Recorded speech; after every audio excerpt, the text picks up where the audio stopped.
attracting talk. All right. So our next speaker is Professor Shouwu Zhang from Princeton University. The title of his talk is Elliptic Curves and the Bsd Conjecture. Let us give him a warm round of applause.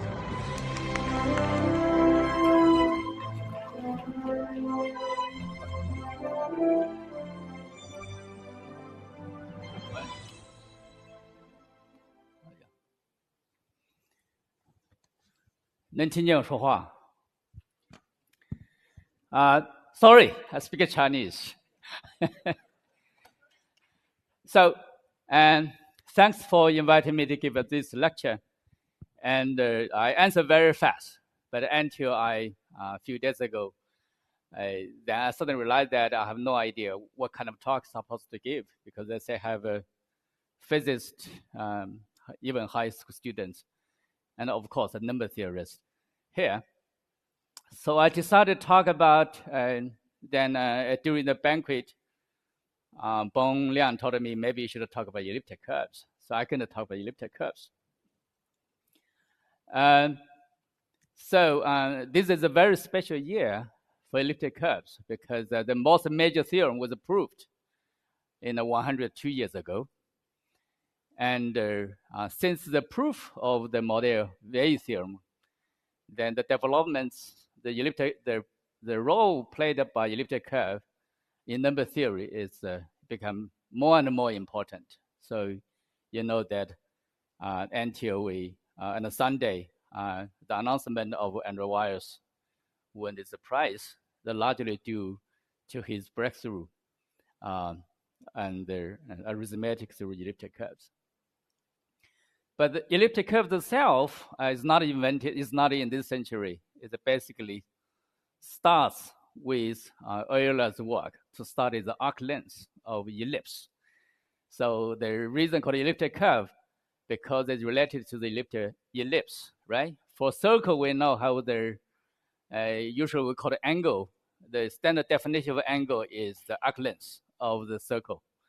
But you may immediately ask the question, what is the arc length of ellipse, right? Then you start to do it, you find that it's a very simple integral. Usually it's the dx over square root of some cubic polynomial, right? That integral immediately we don't know how to do it. Okay, since we don't know how to do it, it's a new mathematical object. So that starts with Euler, but it's completed by Jacobi and Abel. It took 100 years to finish it.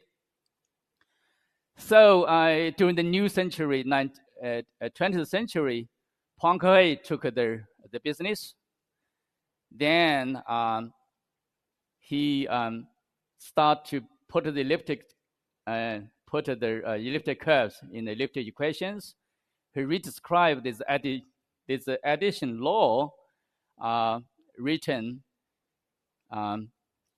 in the very algebraic formula. But we have to remember the beautiful theory really goes back to Euler, Abel, and Jacobi. In mathematics, mathematics is a language of the natural science, so we know that. And so mathematics usually, we start with the basic axioms, right? Then trying to build up every block, use these axioms. But on the other hand, mathematicians also propose some questions. So in fact, so the use of elliptic curve, in fact, goes much more than 200 years. It goes 1,000 years. So my lecture will start with, I will not give a formal definition of elliptic curves. I think you can find it in the internet. Also, I will not give a formal definition of a Bsd conjecture. But I will tell you why elliptic curve is useful and why Bsd conjecture is useful. So I will start with an older problem. So this is called Arab puzzle, discovered at least in 1972 in a manuscript in Paris. So this manuscript asks the following question. So today we call it congruent number problem. So given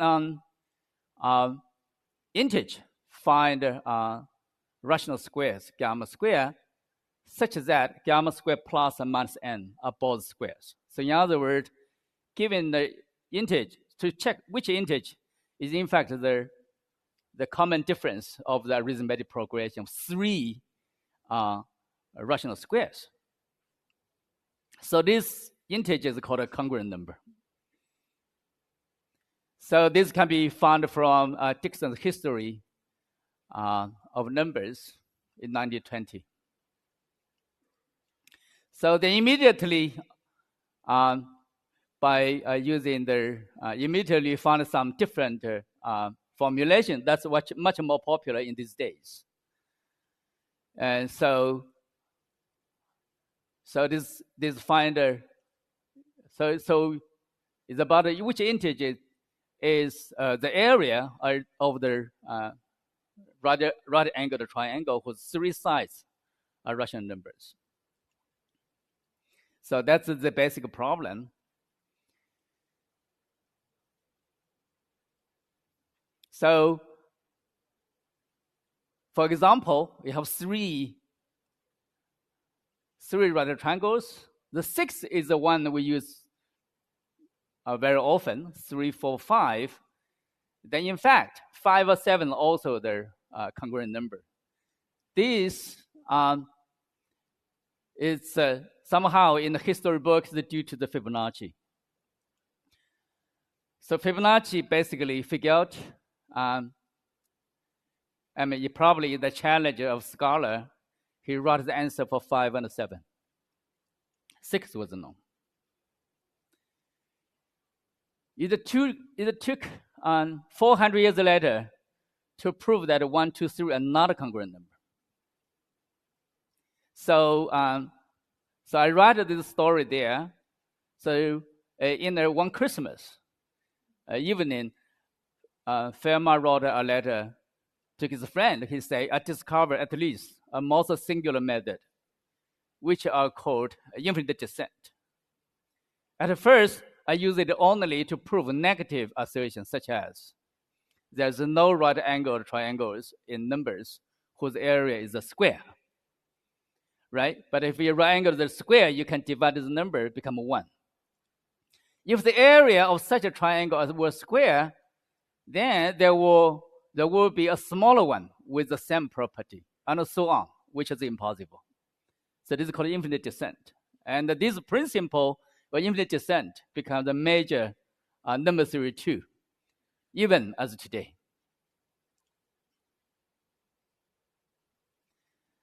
Then I found some solution besides these 1, 2, 3, or 5, 6, 7. Then for some of solution, it can be very big.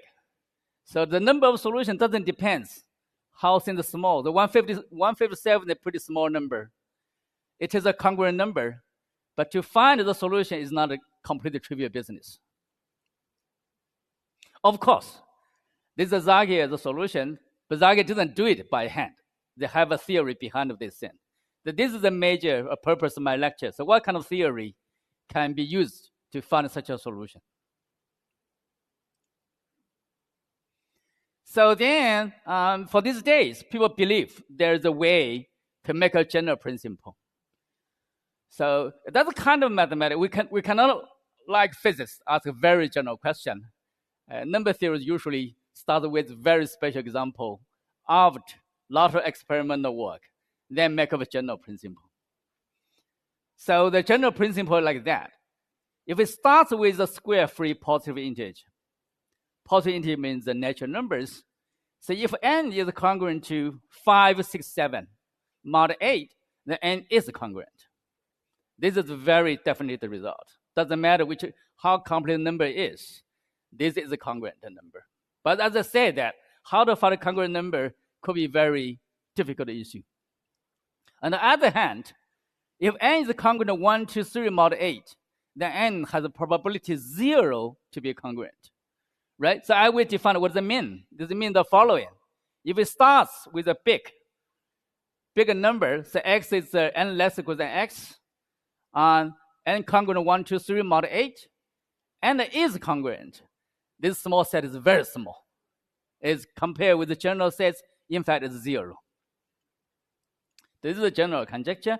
This conjecture only made is very recently, no more than 50 years. So the result is accumulation of many, many people's work. So most recent people who done definitely the contribution is Ye Tian, and he was he's probably here somewhere in the audience, and one undergraduate from Princeton that time, Alexander Smith, but now I think he's a Clay Fellow at the UCLA. Oh, then I guess a missing. Sorry, there's a missing. There's a slide missing some parts. Okay, so the part is the following. So this conjecture is known for an explicit set of numbers containing more than 50% of the number congruent to 1, 2, 3 mod 8, and another 50% congruent to 1, 2, 3 mod 8. And so that's the best result we can do. Even this result depends on very recent advance of the number theory. So before going, I have given you an elliptic version. The elliptic curve version is like the following. For a positive integer n, find a rational number point xy with a non-zero y on this elliptic curve. So I will not define the elliptic curve. Elliptic curve is a curve can be written down as the equation. One side is just a square, other side is a cubic polynomial. The proof is just Euclidean formula for Pythagorean triples. Because as I said at the beginning, the congruent number is related to the right triangles. So more than 2,000 years ago, Euclid already have a formula for these triangles. So you bring this in, you will get this thing. So this is not a difficult thing. This is why people believe the elliptic curve already been studied more than 1,000 years ago. So I give you some idea about the real and the complex points. So this is the real points. Real points is a curve, is a circle, other side, more like a circle, other side like this. So this circle actually has a group law. The group law is given by P and Q. You take a line, you intersect with the third points, R, then you do a reflection. The reflection gives you P plus Q. So group law is simply by P plus Q plus R equals 0 if and only if these 3 points are in a line. But to prove this, in fact, the group law is highly non-trivial because, for commutativity, it's easy. For associativity, it's going to be a mess if you're trying to do by hand. As I said, this was discovered by Euler, Albert, and Jacobi a long time ago. So this is a complex version. It's just a torus. It's just 2 pieces of S1. This is, in fact, a very interesting phenomenon. You think about trigonometry function is a periodic function. Then, so to parameterize the elliptic curve, you need to call elliptic functions. Elliptic function is double periodic.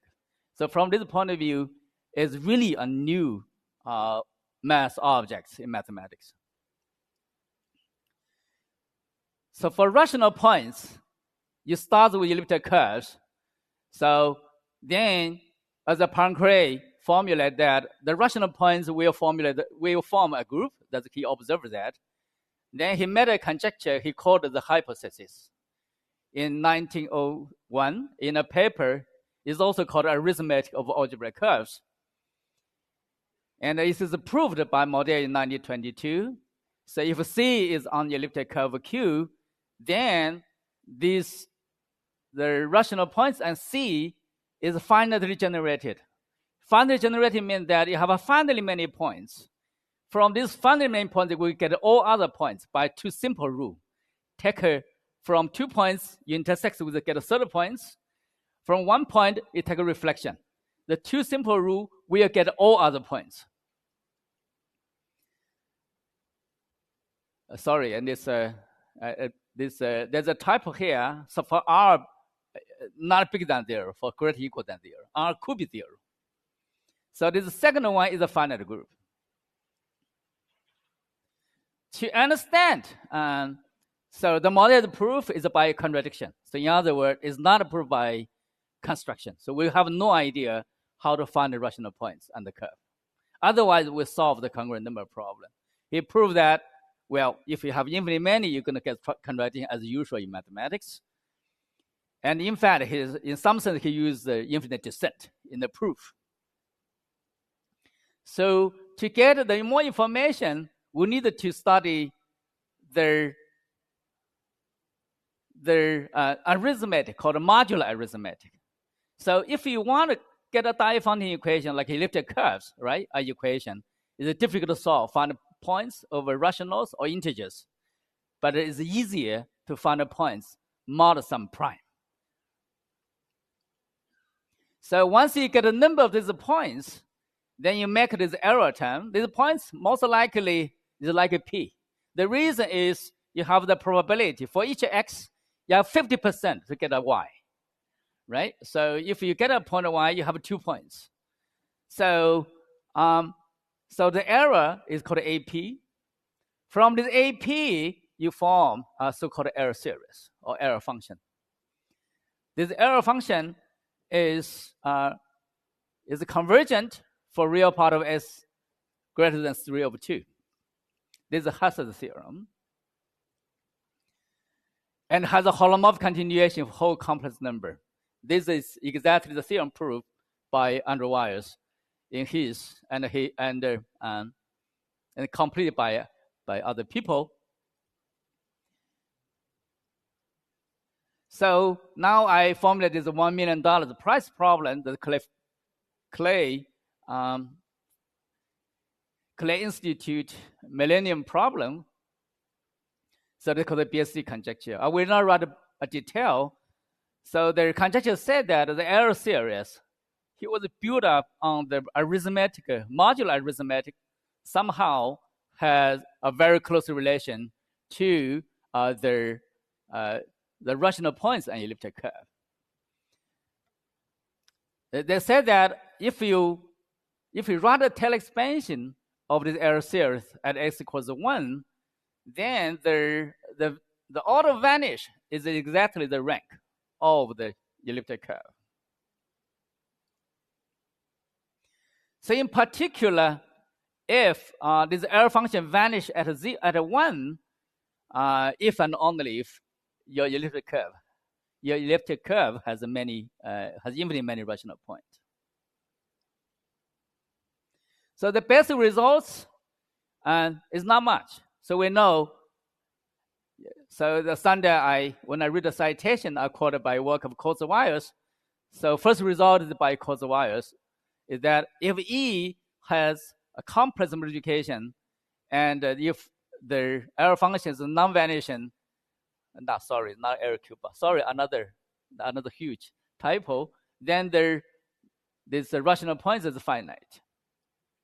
So this implies in particular to non-congruent numbers for n congruent 1, 2, 3, 8. So in other words, for congruent number problem, we have better results for non-congruent numbers. So then there's another result, the Gross-Zagian by Colli-Vagan. If the error function vanish, but derivative is not vanished, then the elliptic curve has a rank 1 with explicit point called a Hingham point. So this applies. So this actually applies to n congruent to 5, 6, 7 mod 8. Sorry, I prepared the slides yesterday night. So a lot of typos here. So now I give you some geometric way to understand this relation between modular form and the rational points. So here's an idea to construct these points by using modular functions. So this is a Poincare of a plane.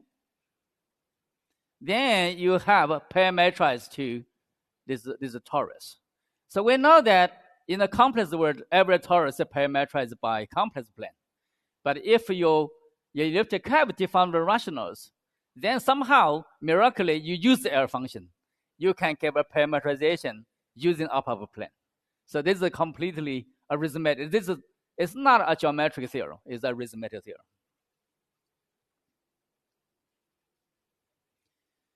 So now I found a problem in Chinese internet. But in fact, when I go back to check the internet, it's already in the English version long time ago. The internet says that 95% of people cannot solve this problem. Say that you have apple, you have a banana. I don't know what that saying is. Well, then you're trying to find the integers to make this thing to be 4. So then said 95% of people cannot solve this problem. So okay, I write it the more simple way. So this is the equation you do. If you algebraic geometry, you immediately know this is a elliptic curve because it's simply a cubic equation in P2, right? So this is the minimal solution. Of course, this is just for 4. You can ask for other numbers. It can be very, very complicated. So how people can get this solution? So you can start with a very general equation. A over B plus C plus B over C plus A. This is the equation. Then this is the cubic and projective plane with a rational point. Then there's a standard process in algebraic geometry make this into be elliptic curve.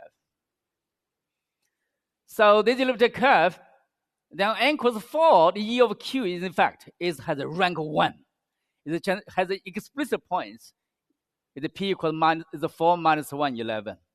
But unfortunately, the point has one negative number.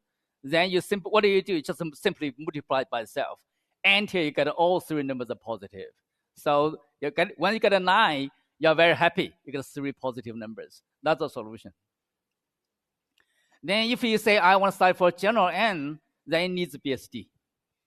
Once you have BSD, then you know how to solve this problem. Okay, so this is the end of my lecture. Thank you.